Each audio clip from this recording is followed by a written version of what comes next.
La matematica non è mai un'opinione, ne sanno qualcosa gli uomini della finanza che hanno effettuato, su richiesta della Procura, controlli a Bassano e a Romano Dezzolino negli studi gestiti da due mediche di base di 57 e 48 anni accusate di falso e truffa.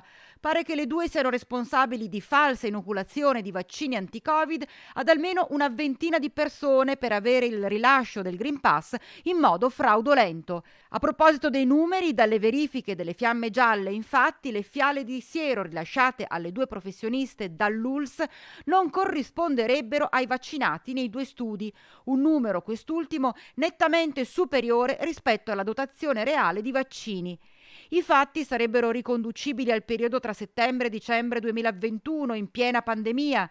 Gli inquirenti hanno sequestrato tutta la documentazione e i supporti informatici a disposizione delle due dottoresse e chiesto un riscontro all'ULSS del numero di sieri consegnati alle mediche per l'inoculazione.